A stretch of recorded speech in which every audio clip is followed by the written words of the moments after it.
guys, what's up? Thank you so much for watching. Today's video is going to be all about finances, and I'm going to be sharing different tips and tricks as to how you can increase and raise your credit score. The audience on my channel is typically between the age of 25 and 34, and this is going to be the age range for most people who are maybe purchasing a new car and getting rid of the old one that they might have had from college or even high school, or maybe moving out of the house and purchasing your new home or condo or anything like that. So your credit score is super important. I do also have videos on how you can save more as well as pay down your debt. So I will have those videos linked up in the cards as well as the description bar down below. But today we are talking only about raising your credit score. So I had my credit score ran maybe about a year or two ago, and I was in the high 700s. So that is a really great credit score. But 2 weeks ago when I purchased my car, your girl got an 834. So I definitely know what I'm talking about because the cap or max that you can possibly get is an 850. So I'm really not that far off. And that's personally going to be a goal of mine, is to hit an 850 credit score, because who doesn't want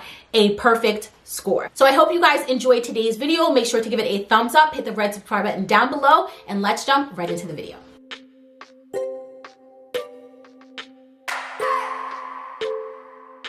So the first thing you want to do if you're really starting to take your finances seriously and to raise your credit score is to get organized. A lot of times people don't even realize how much money is going out or even how much money is coming in. And really there's a bunch of different ways that you can organize your finances. And I actually use two different kinds, and I'm going to share with you guys that right now. The first way is to get yourself like a financial type of binder. And this is one that I picked up from Target. You can literally get them anywhere. This is where I store all of our important documents that we don't really use on an everyday basis, but they're not something you want to just have lying around anywhere. So in this binder is where I'm going to keep maybe any of our like car loan or car titles if we've had them paid off.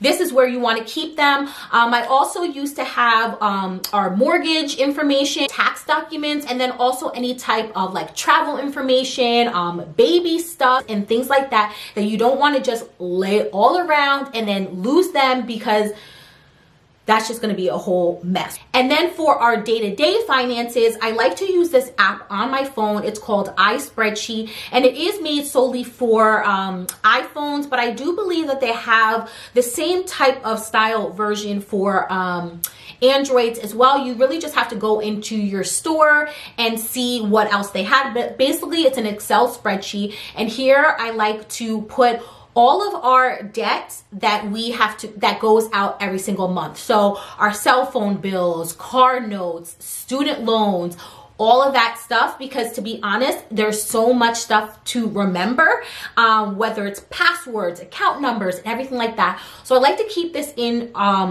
the iSpreadsheet mobile app. And then also I did purchase, I think, the upgrade version, which allows me to lock it. So if somebody, God forbid, were to steal my phone, they wouldn't be able to access this document because I do have it on lock. Once you have all of your finances organized, then you do want to set up auto payment. And this is really great. That is going to help raise your credit score, because basically it's going to ensure you never miss a payment. That's something you do not want to do because it's only going to drop your credit score. Another thing lenders look at when you're trying to increase your credit score is a mix of different credit. You don't want to just have credit card bills, or you don't want to only have student loan debt. They're going to try and see a mix of everything because they want to see if you are more of a well-rounded candidate. So you want to have a little bit of student loans for those of you whose parents didn't pay for you, but student loans, auto loans, mortgage, credit cards, you want to kind of be a well-rounded person when it comes to credit. Which brings me to my next point, which is going to be, do not open too many credit cards,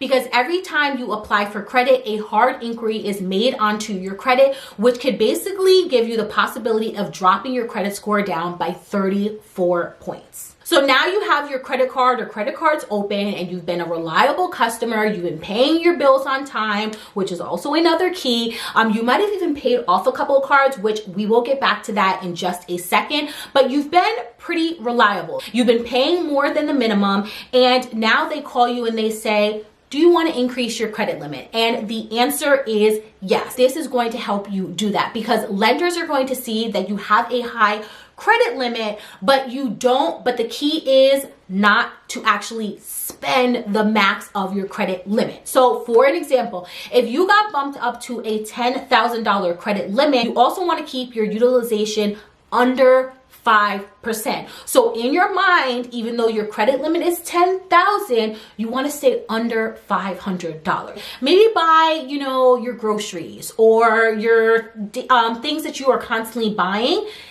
pay it off every single month, which is also going to be another way to help increase and boost that credit score if they see that you are paying off the balance every single month. So now for those credit cards that you have completely paid off, you may think, I don't need this card anymore. I don't shop at that store anymore. I might as well call and close it. Do not close that card. Even if you are not going to use it, keep the card on your file, because it's all about the length of credit. They want to see that you have kept your credit for a very long time.